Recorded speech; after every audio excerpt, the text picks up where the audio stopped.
Hey, who can hear me? You guys okay? We just announced this over on Instagram.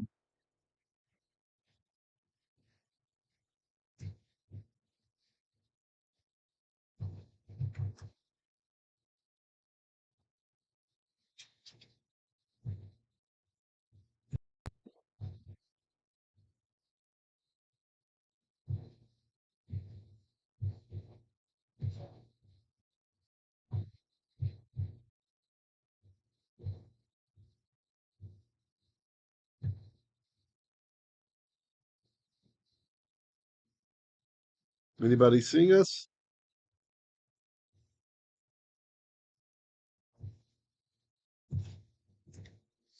Had some internet issues. This one is not YouTube's fault. Our local internet fiber issues.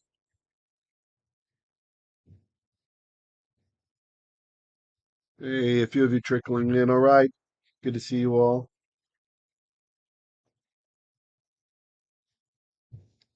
Shalom.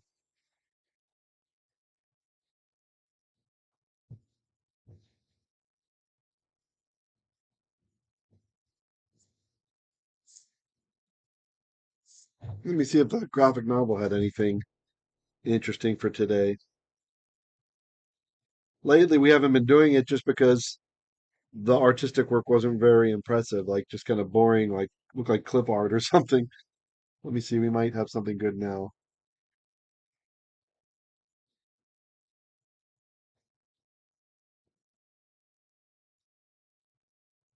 Just while I wait for the rest of you to fall in. Nah, the same thing. There's just like a generic picture and a whole bunch of text. So it's a nice idea in execution, but they kind of rushed it, I think.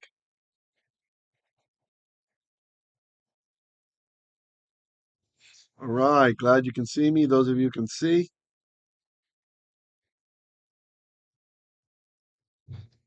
Yeah, we had an internet issue here. So sorry about that. I thought I was going to have to cancel. And then Brenda asked me, is everything okay? And that's right when we had the breakthrough. So good timing, Brenda. The internet's afraid of her. Shalom, Brenda, Gary, Pay, Aharon, Tet, Harrison. As we wait for those to come in, I am drinking Glatt Kosher Tea by English Tea Shop, organic. Flavor is green sencha, white tea, and matcha. Mmm, nice. It's okay. The matcha, not a fan of matcha. Or for the Russian speakers, I'm not a fan of matcha. I remember when I was a university student up in Boston, I made friends with this Jewish guy from Ukraine, Ilya. Shout out to Ilya Bunyevich if you're out there somewhere. Get in touch, man. I miss you. Anyway, Ilya, which is Russian for Elijah, he he had a really, really strong accent, and I remember one time he saw I was drinking it was like this boxed iced coffee sort of thing, and it was mocha, and he told me how one time he saw a yellow cake that was labeled mocha whatever when he was new to America. And matcha in Russian means urine, right? So it's like matcha, no, the cake's yellow and everything. I love international jokes, so if you have any for me, share. Shalom Thea. All right. I thought I saw it hit 10. Okay, yeah, 10. All right. Let's get started. אבינו מלכנו כן יהי רצון כי כה יהיה טוב בעיניך תשלח נא עלינו לקח טוב בזכות ישוע HaMashiach. Yeah, so I'm a little moody right now. There's reports that Palestinians had offed those babies that they stole, those Jewish Israeli babies. The Israeli government's asking not to share the information, like maybe it's not true or something, but that's the official Hamas thing. Hamas is saying that the little babies have been killed by the Gazans. I hope it's not true. By the way, you'll I don't know if you remember the it was just normal people, normal Palestinians who kidnapped them. It wasn't Hamas. Just normal people came in and like, hey, let's take this family. They took the family away, and now it seems like they're all gone. The Bibas family. Hope that's not true. I hope Hamas is just doing some psyops or something. They didn't actually execute infants and such, but, you know, with religion of peace, that's what you get. So, and I know some of you are going to leave me comments. Oh, I came here for a language learning. I don't want to hear. Hey, it's my channel. Get lost if you don't want to hear the truth about Islam and what a wicked religion it is, okay? You don't have to be here. That's not our religion. We don't believe in the moon gods. We don't believe that camel urine will heal all kinds of sicknesses like the Prophet Muhammad claimed. I mean, well, that's a real prophet there because he knows that camel urine is going to heal all kinds of woes. Or saying stupid things like a fly, if it falls in your drink, leave it in there because one wing is the disease and one wing has the cure. I mean, clearly, just miracles of science in their religion. Just really, really, you know. And in such a psychopathic text like they have that calls for the elimination of all of our people, I can say what I want if I feel like it. Okay, if you don't agree with this, if you actually think Islam is a good religion, then maybe this isn't the place for you to be learning Hebrew from anyway. Maybe you have other motives for wanting to learn Hebrew, and I don't really want to help you.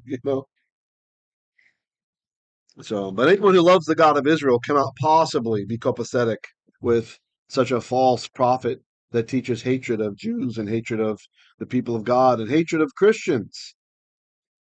As the Quran famously says, the Jews and the Christians are infidels, destroy the infidels. No, no, that's just like because Muslims are being persecuted. No, the Christians were not persecuting the Muslims when Muhammad lived. Give me a break. Okay, just don't buy into the propaganda. Have an open mind. Do your research. All right, it is a wicked religion, like totally evil. And I'm not saying all Muslims are evil. A lot of them they don't understand their text. They can't read Arabic. Only 15% even read Arabic. So, and the translations lie to them. The translators are embarrassed and they hide the evils of Islam when they translate. They just hide it. They smooth it over and they make it look nice and stuff. So, anyway, I read the Quran years ago with an open heart and open mind. I was curious. What if I just don't know that it's the truth, right? And just disgusting. There's some nice things in there that are stolen from Judaism. There is some nice things like, he who kills a person as if he killed the entire world. That's stolen from the Talmud. All the nice stuff that I saw in the Quran was stolen from Judaism or Christianity, just like plagiarized.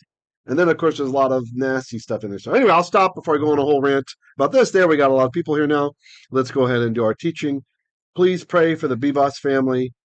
I hope it's not true. Hamas is saying that they executed the infant and the little girl and the mother and the father. I hope it's not true.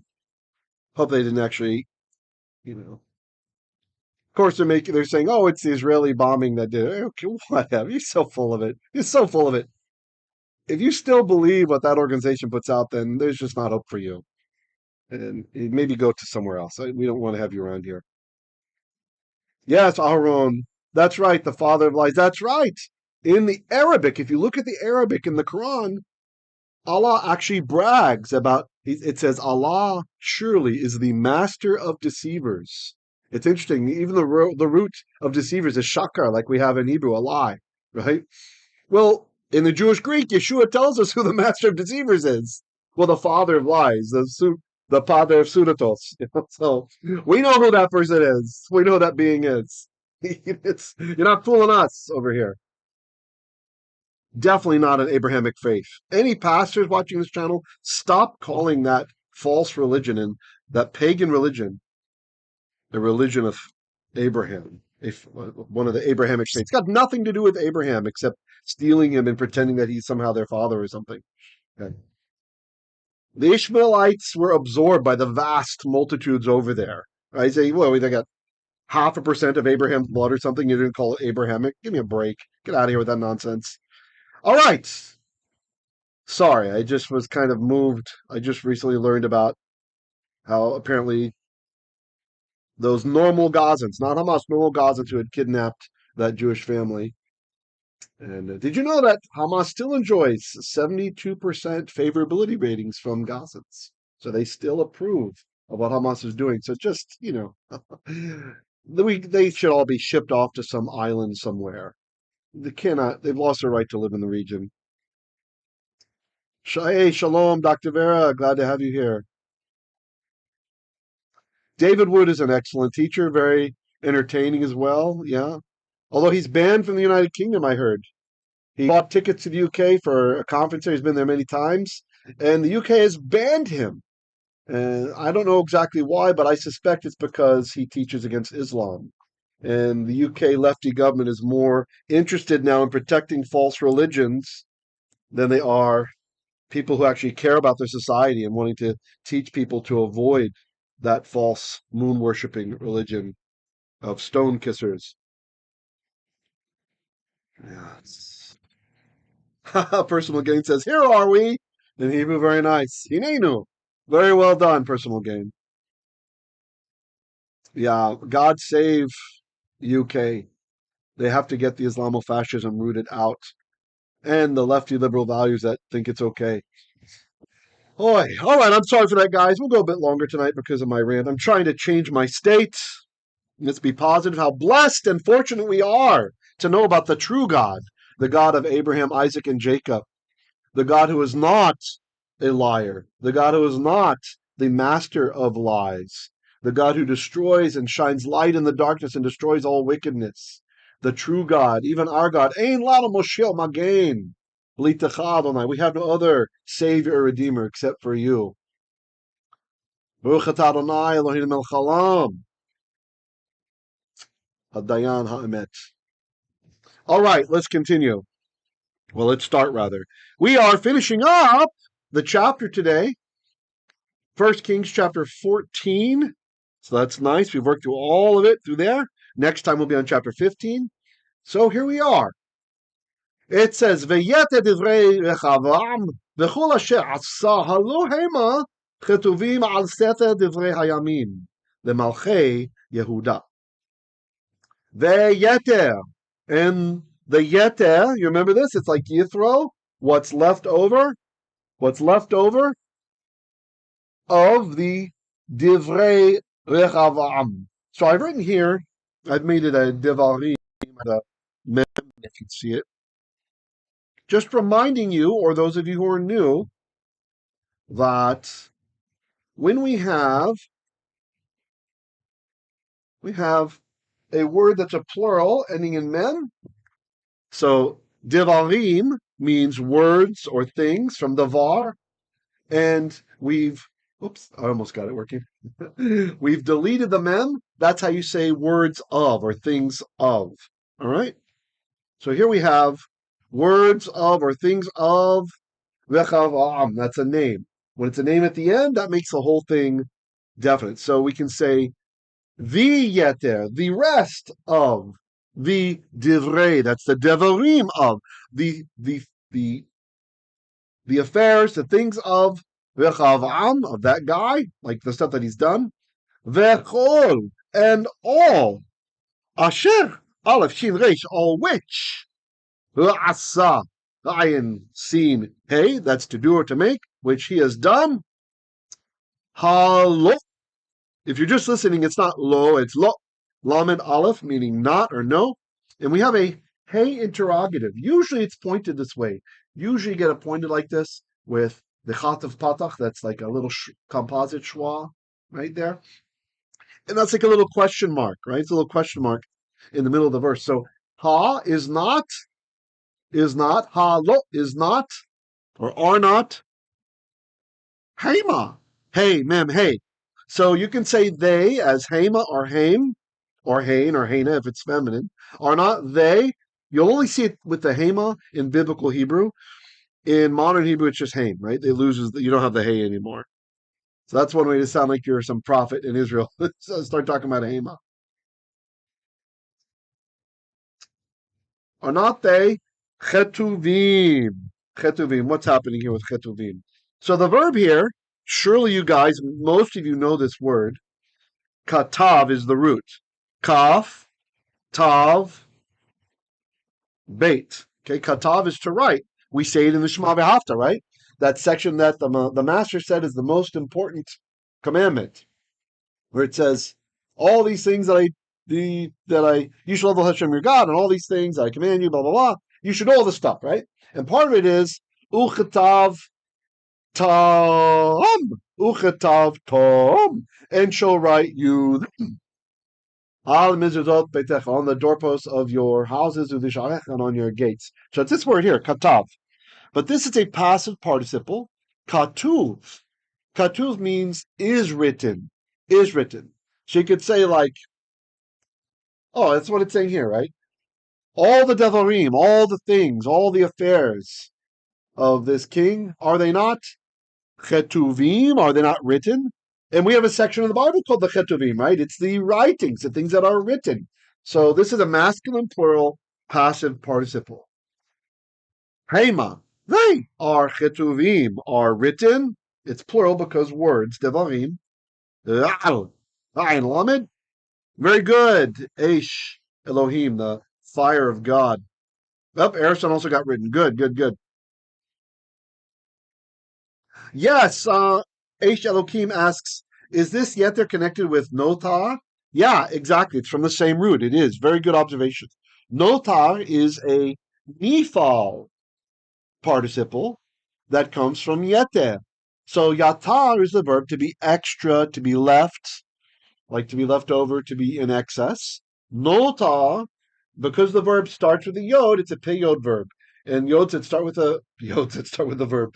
Verbs that start with a yod, oftentimes the yod disappears. And that's what's happened with notar. The yod is gone. But we have the noon from the nifal, meaning it's passive. So notar is something which is remaining, something which is left, right? Or in excess. Good question. Very nice connection there. Okay.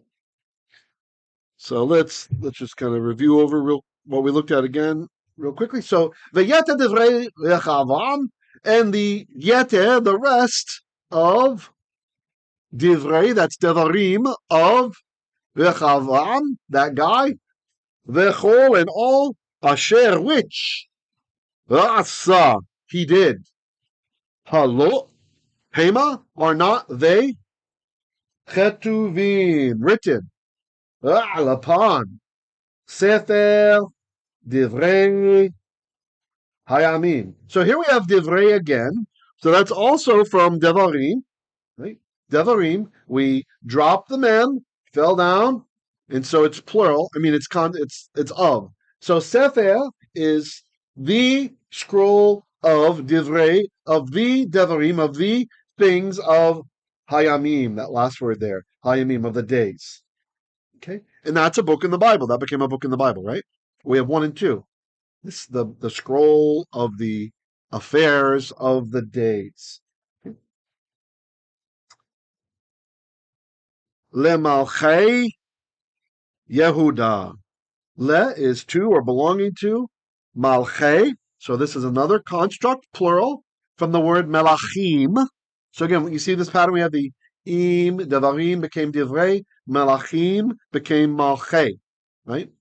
So the kings of Yehudah, of Judah, right? Because that last word is definite, we say the kings of. So look at the examples of definite we've got here. Rechavam. So yeta, divrei, Rechavam is the rest of the things of Rechavam. And here we have seifer divrei hayamim. It's not a name, but it's got ha on it, so it's also definite. So the seifer, the scroll, the book of the things, the affairs of hayamim, the days.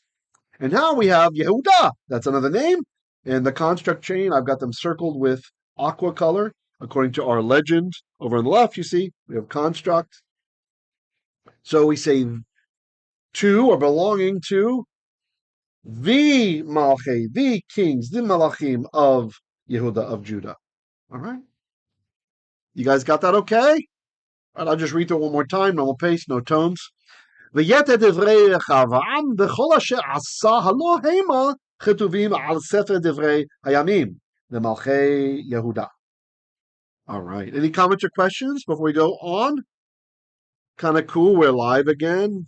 Thank you, all of you, for being here live. And special thanks to my patrons, whether you're on Patreon or you do it through PayPal or here in the Philippines. I can't remember it's PayMaya or if it's Gcash. We are known as Hebrew. If you send to Hebrew, we appreciate your donations. Or Amazon gift certificates. Or I recently set up buymeacoffee.com, but it's untested. Maybe somebody could send us $1 or something over on buymeacoffee.com/Hebrew literacy so we can see if it works.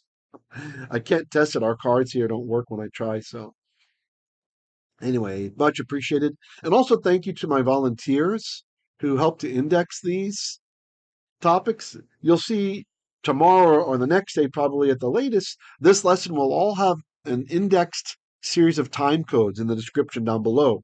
So if you're wanting to just watch part of the video, or you liked one thing I talked about, or you want to hear about how the Gazan normal population, the civilians kidnapped, Jewish babies and such, you can check the topic index down below, and there'll be time codes. You can just click on the time code of the thing you want to watch again, and it will jump to that part in the video. So thank you to our volunteers for that. Aharon says 990 videos, Baruch Hashem. Those are the public ones, Achi. We also have many unlisted videos that are only for our monthly supporters. Hey, shalom, Doug Barry from Nevada. I like your channel, by the way, man. You guys maybe check out Doug's channel if you're interested in. It feels like you're taking a trip without having to actually go there. He has these interesting videos where he shows his explorations and stuff. Really nicely done. Nice cinematography. Cinematography. Every once in a while, I like just watch a video and just relax and watch. And I feel like I'm taking the trip there. You can hear the gravel crunching as he's walking around and stuff. So nice to have you here, Achi. Aharon and Brenda celebrating. We got 6.6K subscribers. That's nice. Thank you. Thank you, guys. Yes, that's very Baruch Hashem. Despite the oppression, we're still growing. Yeah, Doug, I like your work, man. I like it. It's really nice. Personal Gain says beautiful in Hebrew. Okay, let's continue. Verse 30. And I left the reference up here so you can see this is from the BHS, the Biblia Hebräica Stuttgartensia von dem Deutsche Bibelgeschaft. Ja. This is a critical edition of the Hebrew text. I don't have BHQ for First Kings, so it's not out digitally yet. Anyway, so we are in verse 30. Let's scan the verse. And it says, umilchamah haytah bein Rechavam bein yaravam kol hayamim. Much smaller verse this time. So u is and why is it here? Does anybody know what was happening? Why is it What's our mnemonic for remembering when a vav is a v and when it's an u? What is that rule called? While you're thinking about it, I'm going to get my stylus out so I can write it down. Ooh.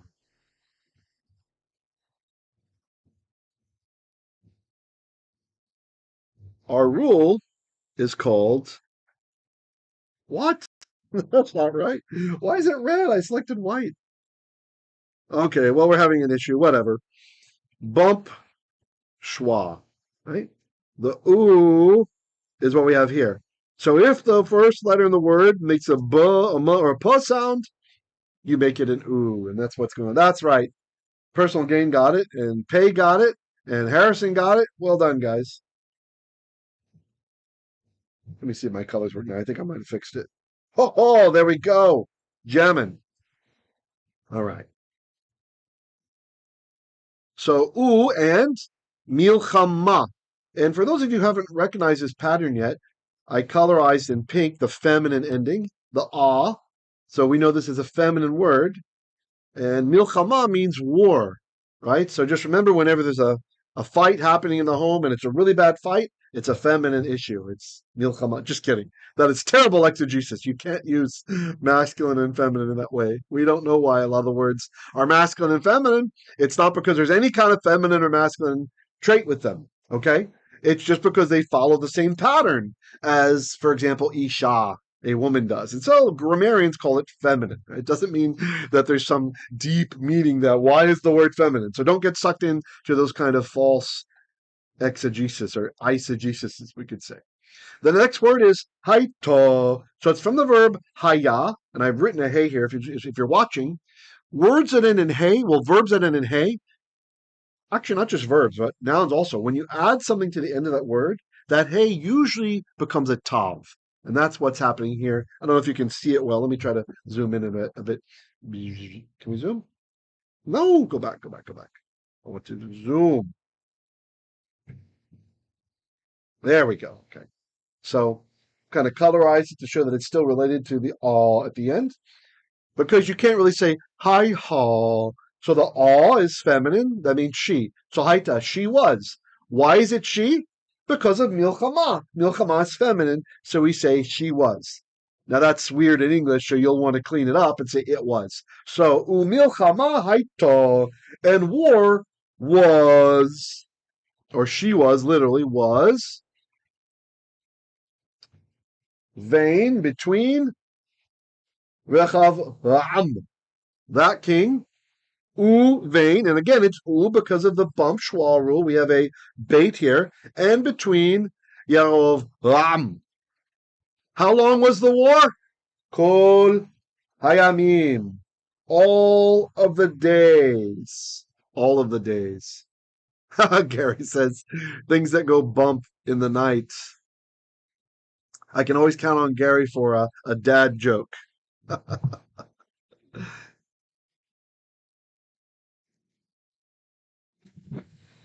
All right, let's read it again. This time you try to translate before I do. Umilchamah.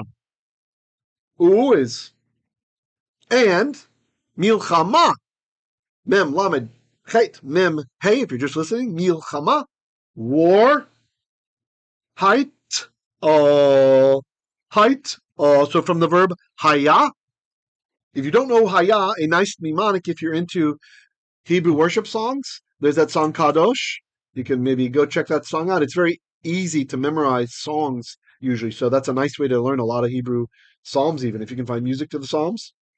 Anyway, the refrain goes, Asher haya vehove veyavo. So Asher haya, who was, and who chove is, and who yavo will come, right?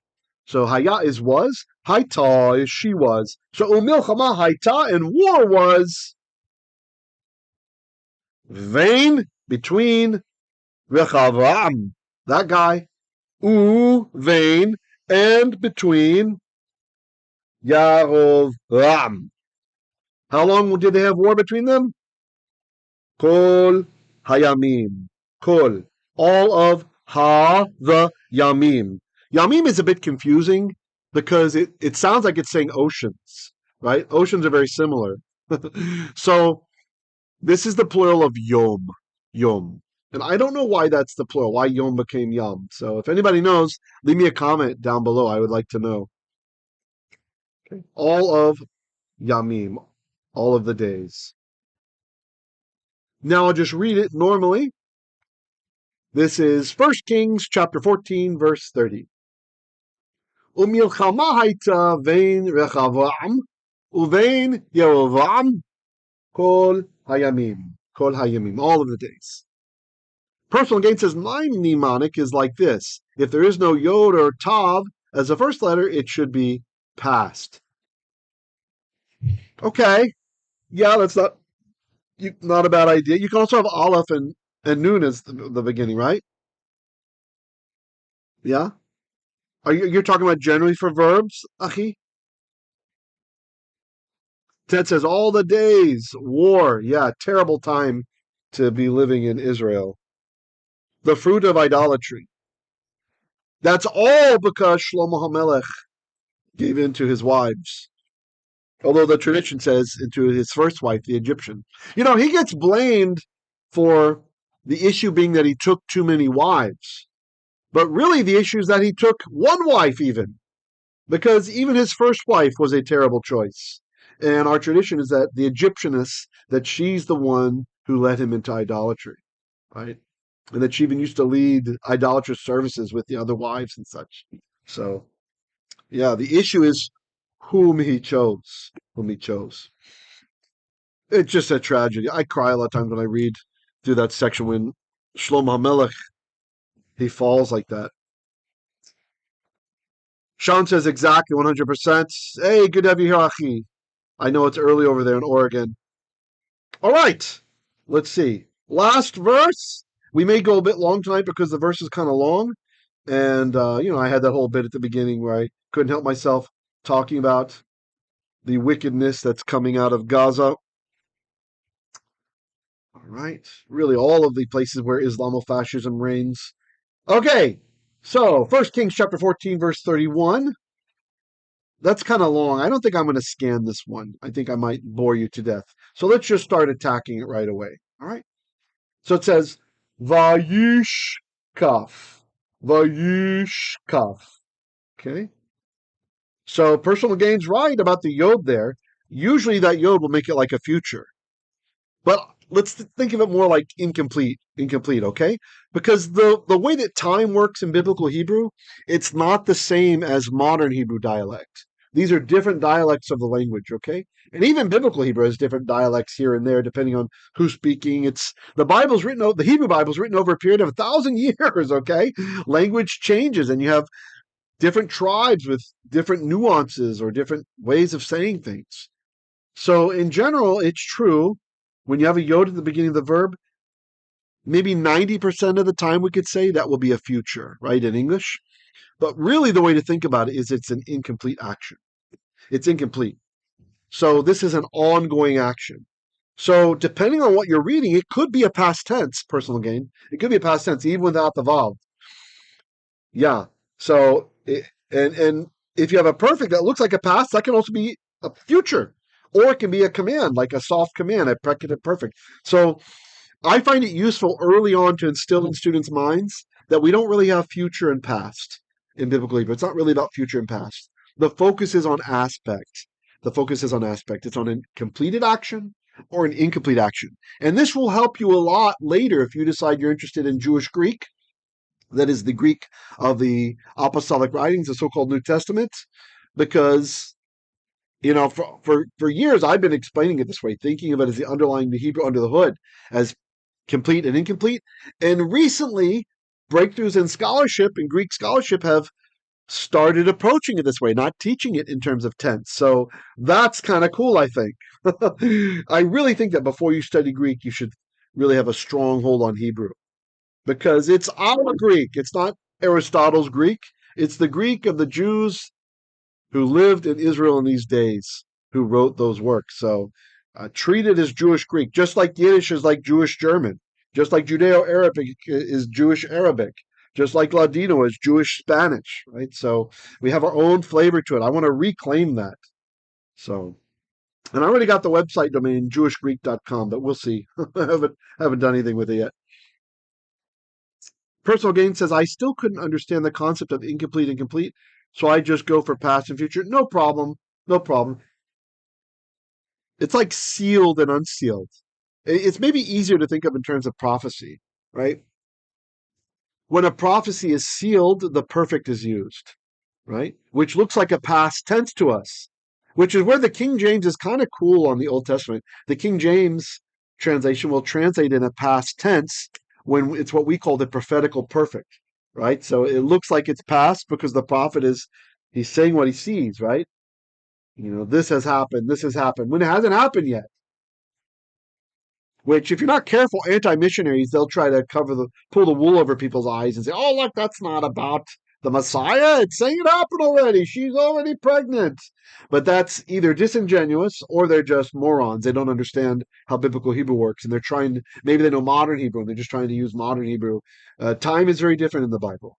The nuancing is much more subtle. Modern Hebrew time, it basically has stolen time from European languages and just uses time that way. So it's very different the way time works in modern Hebrew.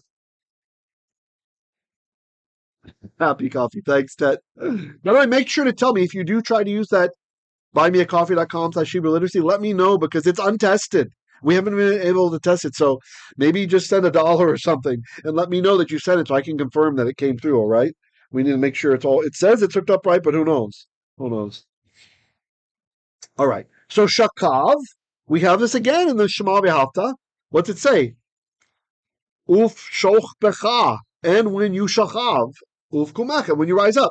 The greatest commandment that Yeshua said is that you shall study the Torah when you lay down and when you get up. You shall think about the commandments of God, all the commandments. It's very interesting. He's asked what's the most important commandment, and he mentions an entire pericope that means all of them are the most important. Very, very clever, and not how people understand it if they read that Jewish Greek without understanding our culture, the social milieu in which it was taught. He's talking to people who say this twice a day. So, of course, they don't just stop with, you shall love the Lord your God with all your heart, etc., etc. There's a whole bunch that comes after that that's included in the twice daily repetition. And that is all part of the most important commandment. Very important to understand that in the cultural milieu in which it is taught. So, yishkhav means he will lay down, like personal gain saying. But vayishkhav means and he laid down. Okay? Who laid down? Rechavam. So, then, or en, Rechavam, he laid down. Who did he lay down with? With avotaiv. So Av is where we get Abba from. That's father or ancestor. Avot means ancestors. Of Iv, of him, his ancestors. By the way, if you have a thing against the Talmud and you think you're one of these misinformed people who thinks that the Talmud is an evil book, you're wrong, first of all. It's not an evil book. It's actually a collection of so many things. I have a video on that maybe you could check out on this channel. Hey, topic indexers, could you maybe make a time code here? And I can find the video if you need. We'll make a little call out up over here. If you want to watch my little quick 15 or 19 minute just impromptu review of the Talmud, where I dispel a lot of myths that it's evil and all that kind of stuff. And if you're interested in starting to study the Talmud, I would recommend the book called Avot, the Mishnah Avot, which is oftentimes Pirkei Avot, is like chapters of the ancestors or the fathers, oftentimes called Ethics of the Fathers. You're going to feel like you're reading the New Testament if you're a Christian brother, sister, and you're not used to other Jewish literature, because New Testament is also Jewish literature. Right? So, and you'll be amazed at some of the teachings that are in there. So, like that which is hateful to you, do not do to others. Okay, avotaiv, with his ancestors. Vayikhaver. The verb is kuf or kof, beit reish, kavar, which is to bury. It's where we get the word kever, which is a grave. But this is a Nifal version of it. Let me zoom in for those of you who are on cellular phones. Nifal, meaning it's passive. But where's the noon? You're asking, where's the performative noon? Where did it go? Well, it's stuck inside the kuf. You see that dot there that I've colorized? Sorry, it keeps zooming out. I want it to be big for you. That's where the noon is hiding. So in ancient Hebrew, before Bible times, you would have expressed this as vayin kaver. And then it assimilated and we get vayikaver. Now this happens in English too. This isn't just some weird thing with Hebrew. Let me give you an example I like to share. Let's choose a similar color. Okay, well I don't have exactly that shade of green. I'm going to use lime, okay? So let's take the word in. In. Now, in Latin, that means not. In means not. Okay? And then, let's take the word legal. Okay? So, originally in English, you had, these came together to make the word illegal, which meant not legal. All right? But then over time, because everybody's lazy with language, people, oops, sorry, that wasn't supposed to happen. Don't like saying the same thing, don't like saying things that are difficult. Illegal became illegal. And if we use the dot system, the dagesh, like Hebrew uses, we could write it like this. Illegal. And for those of you who are just listening, I have made a dot side of the L to show that there's an N hiding in there. The N is hiding inside. So the N, in legal, hid inside the L, which means there's two L's. So it's illegal. So of course the way it's written in English today is I L L, double L, which is what the dot tells you. The strong dagesh tells you there's two of those letters there. Okay? So if we did things like they're done in Hebrew, we could have, instead of writing, oh, sorry about that. Instead of writing two L's, we could have just, why isn't it moving? Come, oi. Technical issue. Trying to do too much. Where are you? Okay, I see what's happening. Every time I touch the tablet to put it back, it resets. Okay, sorry. So instead of writing with two L's, we could have written with one L and put a dot inside. And that's what's happening here. The kuf, or kof, however you like to call that, the noon in yim kaver became yuk kaver. There were two kufs, just like there's two L's in illegal. And then the N, the noon went inside, and we just have a dot. Just like illegal, if we wrote it with a one L and a dot, that's what's happening here. Yim kaver became yuk kaver. This happens a lot. It's called assimilation. And it's not just Hebrew. It happens in English and many, many languages where people, and N is one of those weird sounds that, look, it happened in English there too. Illegal became illegal. So yim kaver became yuk kaver. So maybe that'll help some of you to not feel that what's happening in Hebrew is so alien. It's just, it looks different because the dots and everything. Aaron says, could it be buy me a tea? Healthier, right? Buy me a tea. Personal Gain says, I have recently stumbled upon an uprising, well, I think, okay, surprising number of videos against Talmud and YouTube recommendations. Yeah, isn't that bizarre? Well, a lot of our friends in the Hebrew roots movement and some misguided Messianics, the Messianics who don't have any Yiddishkeit, like they don't have any Jewish background really, maybe they're just ethnic Jews, it's like a race sort of thing, and they don't really know much about Judaism, they'll be against Talmud.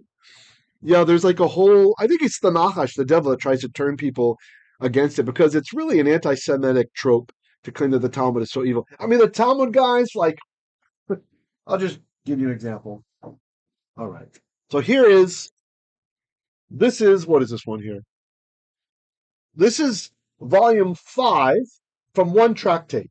Okay, from one tractate. Okay, big old guy, right? It's like an encyclopedia, okay? The Talmud's like the Encyclopedia Britannica, if you've ever seen that in size, all right?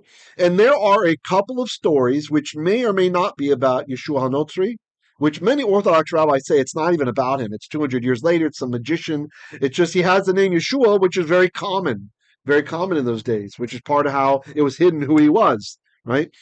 Yeshua just being salvation. And so people will seize on those and they'll say, look how evil this thing is. But that's so disingenuous. That would be like me taking Martin Luther, who was an extremely wicked and evil man, known as the famous reformer in Protestantism. He's a murderer. He had many Jews murdered. He had them kicked out of Saxony in the middle of the winter time. And he had the ruler of Saxony to declare that Jews will not be protected on the highway. So basically, thieves knew you can rob and steal us and rape and murder, just all kinds of bad. He, kind of gave the nod when the Anabaptists were drowned. He used terrible words in his sermons. It just really, he wrote a book called On the Jews and Their Lies that was used by the Nazi education minister to indoctrinate German children against Jews because there's so much hatred. Where Martin Luther says you should burn Jews in the synagogues, that God will judge the Christians for not killing more Jews, okay? And this guy's like lionized, like a hero of Protestantism. Wicked person, a murderer, a foul-mouthed guy who's such a pervert that he had the sex act with his wife observed by many friends. They were watching as they did it. I mean, just a pervert, sick, disgusting, demon-possessed individual. And so how fair would it be if I took a collection of Christian writings from around that time, and I put in a volume, and we call it the Talmud, and I said, oh, it's evil because Martin Luther was in there, right? And that's like, he's got a lot of works that are very, very evil. And so imagine that. In the Talmud, there's only a couple very small places, like not even full pages, that might say something derogatory about Yeshua. But again, many Orthodox rabbis say it's not even him, it's a different Yeshua. So that's what happens. That's what the Satan is doing out there. He's lifting those things, elevating those things, and making people think that that's like what the Talmud's all. The Talmud it's about legends from the Bible. It's commentaries on the Bible. It's about the Mishnah, the how to live according to God's law. Right, so the Talmud's basically in some places extremely boring, is going through the minutiae. If the roof falls on somebody, who needs to pay, and that kind of stuff. And other places just amazing and shocking, and it's a collection of Jewish literature, is what it is, basically spanning a certain period of time. So it wouldn't be fair if we judged all Christian writings just because Martin Luther was a wicked person. Would that be fair? Right. So if you have, and the Talmud includes minority opinions. So you got positive and you have the negative. So the composers, the ones who assembled the Talmud, thought that it was important to understand to include even the losing opinion. So even the Sadducees' opinions get in there. You get other various opinions from from sex that people, and even the minority in court decisions, it's included because the process of looking at the right answer and the wrong answer is considered important in Jewish ethos. That we should always be able to discuss something. It doesn't mean we hate each other because we disagree, right? So anyway, so hopefully we got the link to the video up over there before, and you can check that out if you want to see my overview on it.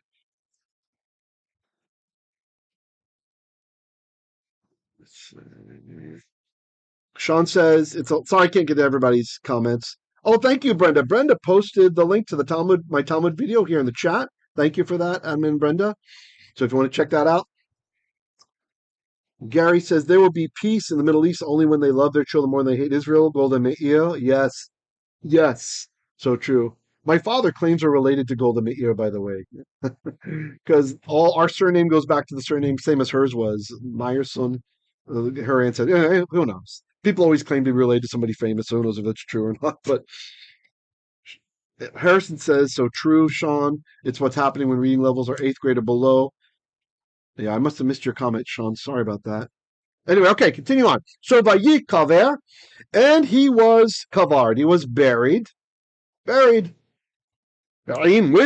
avotaiv, with the ancestors of him, with his ancestors. Be'er Dawiv. Again, we have a construct chain. The last word's definite, so we're going to say the city of Dawiv, of David.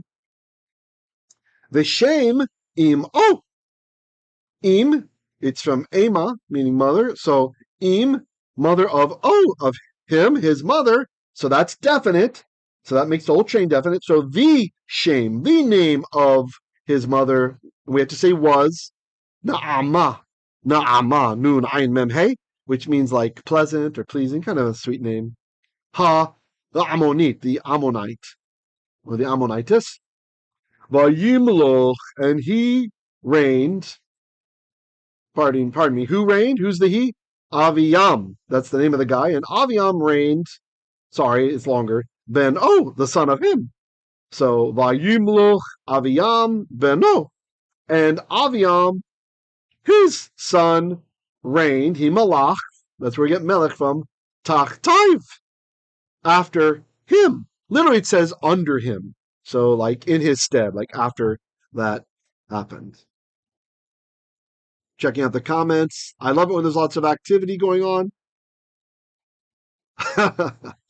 Von Santos Teshuvah Bible study says there's a floating head on my screen. Shalom, shalom, shalom. And a floating hand. Shalom. Sean says, Achi. No, there's a concept that I live by that has influenced the Hebraic groups that says the Spirit must tell me what to do. Well, I say, which Spirit? Yeah, true. That kind of ends communications, right? When somebody says, well, the Spirit told me, you're just kind of like, okay. I mean, you realize that Aristotle also thought something was telling him all the time to do stuff, right? Dr. Jordan Peterson talks about his daemon, right? Not meaning demon. It had a different meaning in Greek back then, but everybody has that still small voice inside of them, right? Usually it's ourselves. But when we learn to tune into God, then it's God. So be careful. If you feel the Spirit's telling you to do something, well, verify it with Scripture. Check the Spirit. Test the Spirit. Good, Fu. Fu Manchu says, I got about half of that. That's great. That's actually really good. All right, I'm going to read through it again. Try to translate before I do, and then we'll wrap up. Vayishkhav. Rechavam. Then Rechavam shakaved. He slept. He laid down. With avotaiv, his fathers. By the way, I have this note, Begad Kafat, showing you why the dagesh is in this kaf. It's not telling you there's two kafs.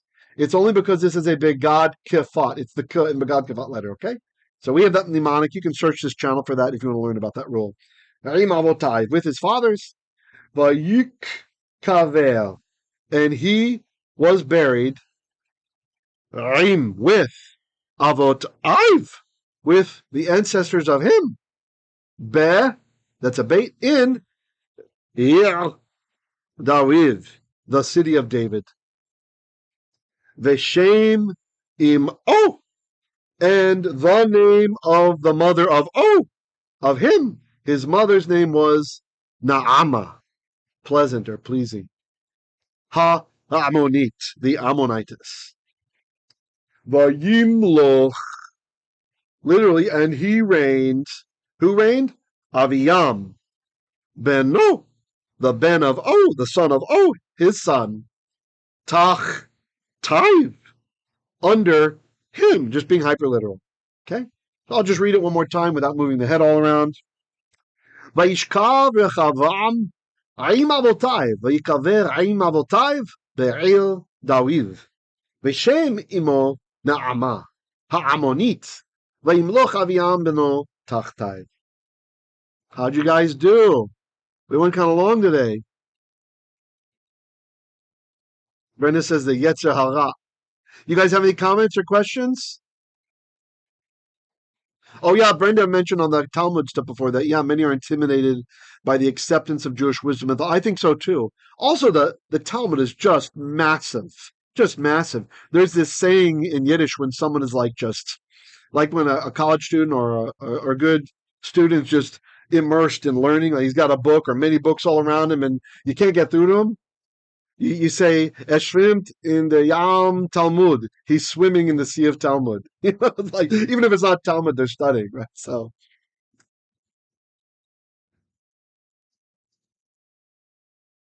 you're very welcome. That's nice. Harrison says in Hebrew, thank you for the beautiful Shi'ir, Rabbi. You're very welcome, Achi. Van Santos asks, so Ammonites equals pleasing ones, or is that a different root? That's a good question. The root isn't. The letters are in a different order. Yeah, it's not. The pleasing is na'am, noon, ayin mem, not Rahman, ayin mem noon. Yeah, so different root. Good question. If you move the letters around, yeah, so definitely not pleasing. Fu Manchu says, what is kever? Kever is a grave. And the verb kavar is to bury. And then the Nifal, nikva, with a noon in the front, means to be buried. To be buried. Gary says, good lesson. Always good to go over familiar text. Yofi, good. Hey, decent turnout right now. That's interesting. Maybe this time slot is better. All right. So I want to put something over in the live chat. If any of you moved, if you feel like, am I going to be able to type there? Hold on, if you like what we're doing here and you like to do a one-time gift, the easiest way, well, it's probably to buy me a coffee, right? But I don't know if that's working or not. Is probably paypal.me, like me/Hebrew literacy. Yeah. Or you can send a gift certificate on Amazon. That's always useful for us. They have a lot of stuff we can get shipped here to the Philippines and we can use that stuff. I really appreciate it. And if you don't want to give, that's fine too. Just please give me a like, a thumbs up, and subscribe. Tell your friends about the channel if you like the way that we teach Hebrew here. Or if you have an idea how I can improve the method, let me know. I want to do what works while keeping people in the text, in the sacred text. You don't want to have your head in a grammar book for years before you start to understand what's going on, okay? Yeah, 29 watching live. Aaron, Baruch Hashem indeed. You guys have a great day or evening, whatever the case may be, and I will catch you tomorrow as we go through the wisdom literature of Koheleth, that is Ecclesiastes. Shalom, shalom, and thanks for coming.